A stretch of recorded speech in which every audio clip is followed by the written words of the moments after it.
Muchas bendiciones del Altísimo para todos ustedes. Hoy compartimos un nuevo episodio de la serie Biografías de Grandes Cristianos. Y esta vez nos ocupamos de la vida de quien fuera conocido como el Príncipe de los Predicadores, Charles Haddon Spurgeon. Y queremos además en esta oportunidad dedicar este episodio a nuestras nietecitas, Salem y Sarai, rogando que nuestro Dios de toda gracia cuide de ellas y las guíe por el camino estrecho a nuestro Cristo Jesús siempre. Dios les bendice. Bienvenidos a esta exploración que dedicamos hoy a una figura, la verdad, monumental de la fe cristiana. Hoy continuamos nuestra serie sobre biografías de grandes cristianos y vamos a hacer un estudio minucioso de la vida, del ministerio, de un hombre cuya voz, resonó fuerte en el siglo XIX y sigue impactando, Charles H. Haddon Spurgeon, el llamado Príncipe de los Predicadores. Así es, un verdadero gigante de la fe. Un hombre con convicciones, como dices, profundas como roca y una labor pero incansable por el Evangelio. Su influencia, la verdad, va mucho más allá de su tiempo. Para este análisis nos estamos basando en varias fuentes, ¿verdad?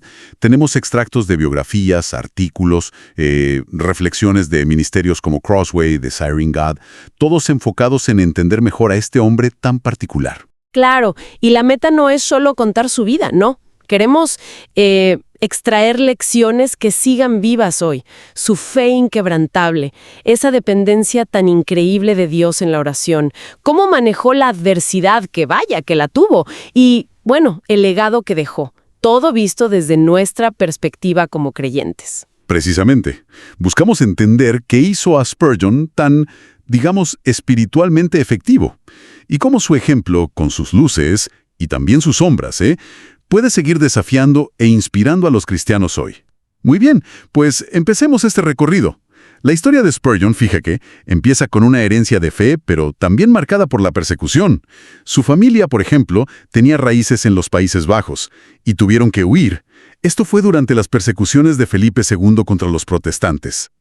Buscaron refugio en Inglaterra, claro, para poder practicar su fe con libertad. Pero incluso allí en Inglaterra, esa fidelidad a sus convicciones bíblicas, tuvo un costo para sus antepasados. Sí, hay registros de un Jos Spurgeon, que era su bisabuelo del tatarabuelo, imagínate qué linaje, que fue encarcelado. ¿Y por qué? Simplemente por ir a cultos evangélicos que no estaban autorizados por la iglesia oficial. Suena mucho a la historia de Juan Bunyan, ¿verdad? Exacto. Demuestra que la fidelidad muchas veces pide sacrificio. Definitivamente. Y él creció en un ambiente familiar donde la piedad era el aire que se respiraba, no era una fachada. Su abuelo paterno, por ejemplo, pastoreó la misma iglesia por 50 años. 50 años. Y decía él que sin tener una hora de tristeza con la congregación, una relación pastoral muy especial, ¿no? Sí.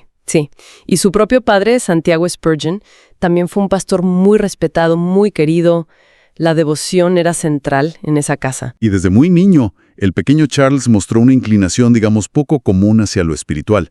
No solo jugaba, sino que leía libros como El progreso del peregrino, historias de mártires. Hay una anécdota muy conocida y sorprendente para un niño de 5 años. La del viejo Rhodes. Es increíble. Siendo un niño, se encuentra a este miembro de la iglesia, un hombre mayor, bebiendo y fumando donde no debía. Ajá. Y con una audacia tremenda para su edad, se le planta enfrente y le dice: ¿Qué haces aquí, Elías?, citando la escritura indirectamente. ¡Qué valiente! Esa confrontación tan directa, de un niño, pero con un celo por la santidad, impactó tanto al hombre que lo llevó al arrepentimiento.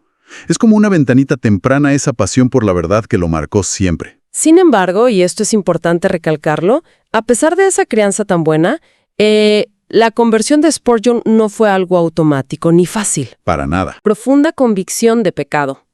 Años sintiéndose aplastado por la culpa, consciente de su estado ante Dios.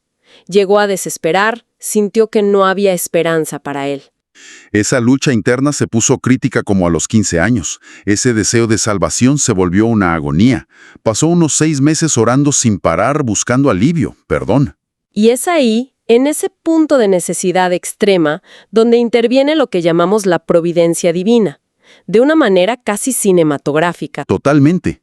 El domingo 6 de enero de 1850 cae una tormenta de nieve terrible. Tremenda.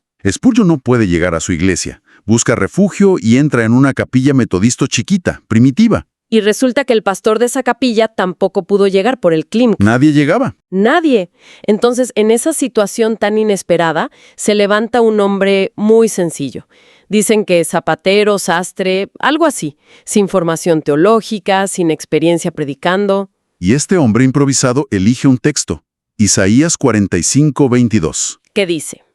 Mirad a mí y sed salvos, todos los términos de la tierra, porque yo soy Dios y no hay más. El mensaje fue de una simplicidad radical, directo al corazón de Spurgeon. El hombre insistía, miren a Jesús. Exacto. No a tus sentimientos de culpa, no a tratar de mejorar tú solo, no a esperar una experiencia mística, no. Simplemente mirar por fe a Cristo, crucificado, muerto, resucitado. Esa es la base de la salvación. Y en un momento, este predicador laico, pues fija la mirada en el joven Spurgeon. Debía notársele la angustia, ¿no? Se le notaría, claro. Y habla directo. Joven, pareces muy desgraciado. Y lo serás en la vida y en la muerte si no obedeces mi texto. Y casi gritando le dice, joven, mira a Jesucristo, míralo ahora. Ahora. Y fue en ese instante, como si se le cayeran unas escamas de los ojos, dice él. Entendió el Evangelio con una claridad total. No necesitaba más. No necesitó más argumentos, ni sentirse digno. Simplemente por fe miró a Jesús como su Salvador. Y en ese mirar encontró vida, paz, perdón. Una conversión instantánea, poderosa, que le cambió la vida por completo. Definió todo su futuro. Y a partir de ahí, bueno, qué ministerio. Se ganó a pulso ese título de El Príncipe de los Predicadores. Sin duda. Su predicación era tan variada, llena de sabiduría bíblica, práctica, teológicamente muy sólida, vigorosa en defender la verdad. Pero también tierna, ¿no? Compasiva al rogarle a los perdidos. Y súper clara al enseñar. Explicaba las doctrinas de una forma muy lúcida. Algo clave. Era un predicador anclado firmemente en la verdad de la Biblia, como él la entendía. No le daba miedo usar etiquetas teológicas. Se identificaba como calvinista. Estaba convencido de que esa perspectiva, las llamadas doctrinas de la gracia.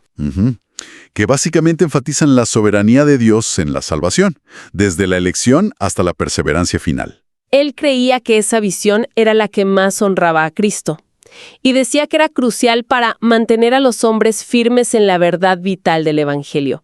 Para él no era una opción, era el corazón de la fe. Y lo decía sin pelos en la lengua. Famosa es su frase, predico un credo calvinista y una moralidad puritana. Eso es lo que la gente busca aquí y eso es lo que obtiene.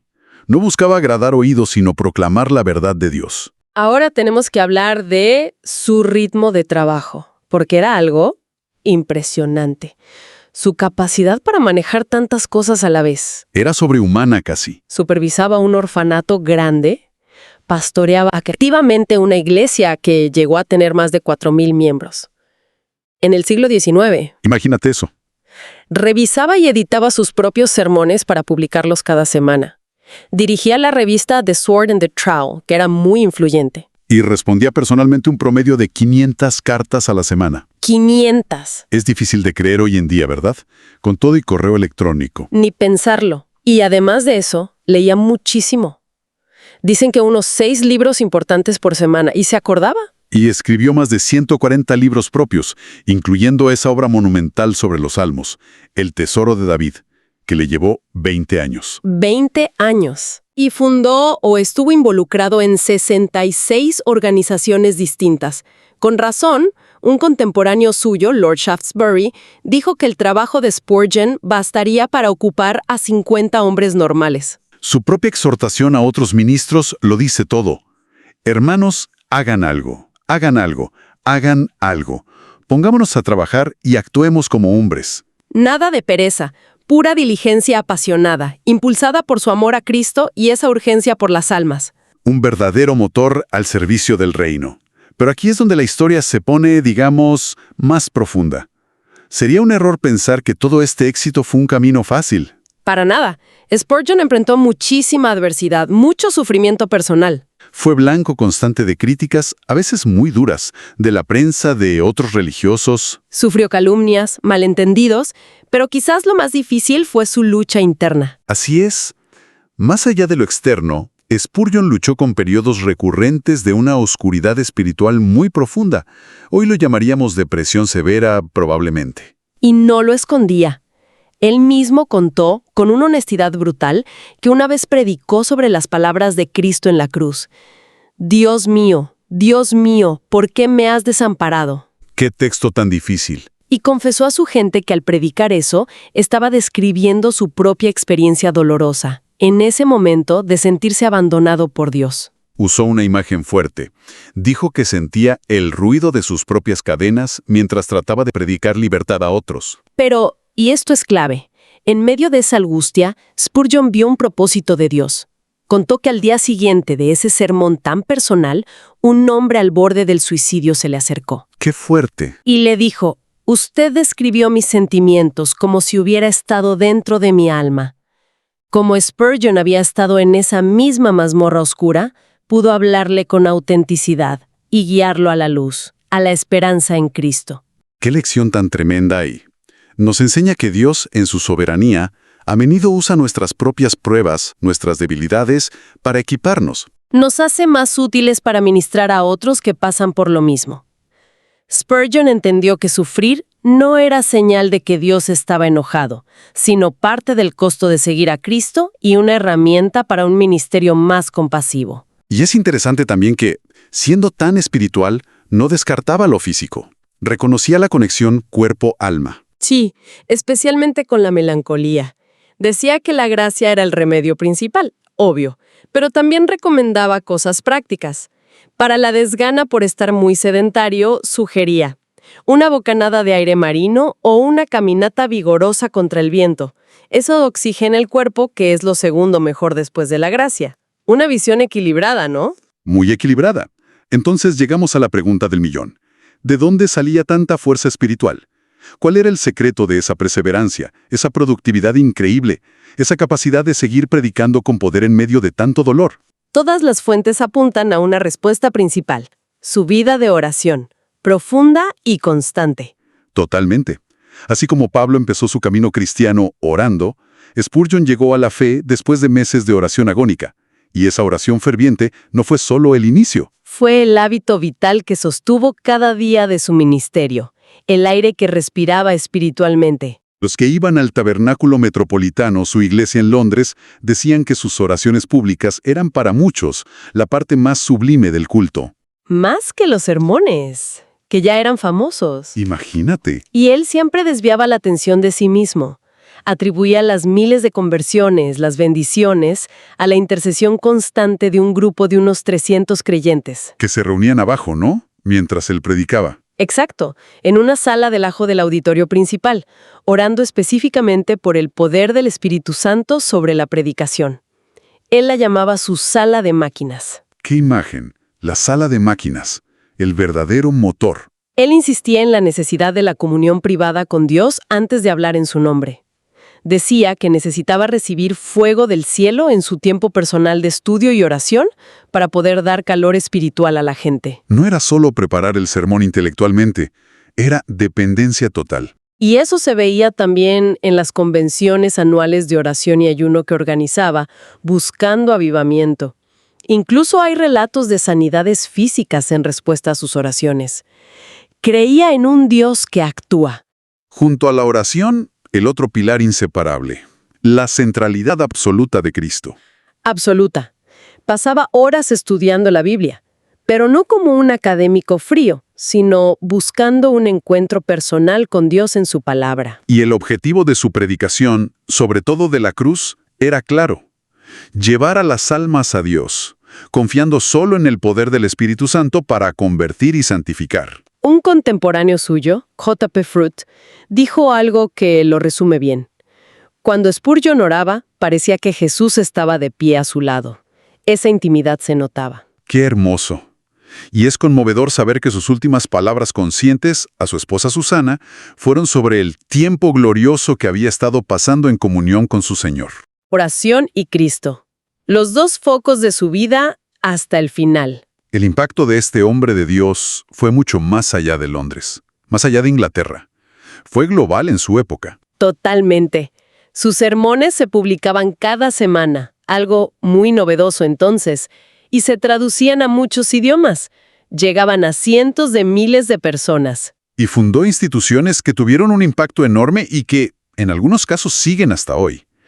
El Colegio de Pastores, que ahora es el Spurgeon's College. Ha formado a miles de ministros.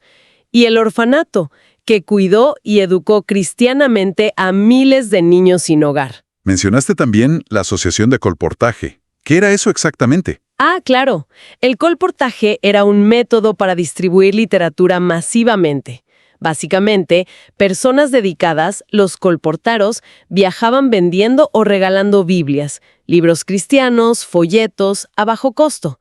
Iban de puerta en puerta en los mercados. Llevando la palabra a donde no llegaba fácil. Exacto. La asociación de Spurgeon fue clave para llevar toneladas de material cristiano a gente que de otra forma no lo tendría.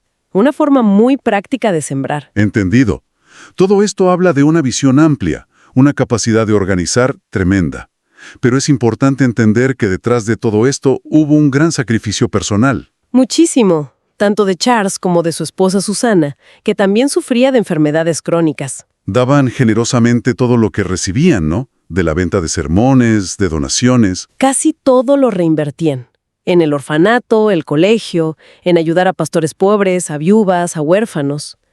No hay rastro de que buscaran riqueza personal o su propia gloria. Su motor era el reino de Dios y el bien de la gente. Esa integridad, esa generosidad, son parte clave de su legado. Su vida, sus escritos, sermones, libros, siguen siendo una fuente riquísima de inspiración, de enseñanza, de desafío para los creyentes hoy, más de 130 años después. Haciendo un balance final, la vida de Charles Spurgeon es un testimonio, la verdad, vibrante del poder de Dios obrando a través de un siervo rendido. Vimos su fe, tan arraigada en la palabra, su dependencia radical de la oración, esa diligencia increíble para el reino y su perseverancia en medio de sufrimientos muy, muy fuertes. Queda muy claro, al ver las fuentes, que el secreto de su impacto no fue principalmente su elocuencia natural, que la tenía, o sus dones de líder, que también. La verdadera dínamo era su comunión personal profunda, constante con Jesucristo. Alimentada por la oración y la palabra. Exacto. Una relación alimentada por horas de oración y meditación en las Escrituras. Y eso resultaba en una vida llena del poder del Espíritu Santo. Se notaba. Y claro, el ejemplo de Spurgeon nos confronta hoy. Nos hace preguntarnos, ¿estamos cultivando una vida de oración que se acerque, aunque sea un poco, a esa profundidad? ¿Estamos dispuestos a trabajar con esa diligencia, con ese sacrificio por la causa de Cristo? Confiando no en nuestras fuerzas, que son pocas, sino en su poder, que se perfecciona en nuestra debilidad, como dice la Escritura. Su vida es un recordatorio fuerte de que la fidelidad a la verdad bíblica y la perseverancia en la oración son fundamentales para un servicio cristiano que perdure, especialmente hoy, ¿no? Al enfrentar oposición, críticas, pruebas. Totalmente. Y eso nos lleva a una reflexión final, algo para pensar. Spurgeon estaba convencido, como vimos, de que ciertas verdades teológicas, el calvinismo, las doctrinas de la gracia, no eran secundarias. No eran para discutir en seminarios nada más. No, él creía que eran esenciales, el fundamento para una fe robusta y un ministerio fiel a largo plazo. Lo cual nos deja con una pregunta importante para nosotros hoy. En un mundo con tantas voces, tantas presiones para suavizar el mensaje, a veces tanta superficialidad teológica, ¿qué tan crucial es tener convicciones doctrinales profundas, bien basadas en la Escritura? ¿Es un lujo o una necesidad para perseverar fielmente en el servicio a Dios hasta el final, como lo hizo él? Es, sin duda, un punto para meditar en oración. Les agradecemos mucho por habernos acompañado en este análisis detallado de la vida y el legado de Charles Haddon Spurgeon. Que la gracia y la paz de nuestro Señor Jesucristo sean con todos ustedes. Dios les bendiga ricamente.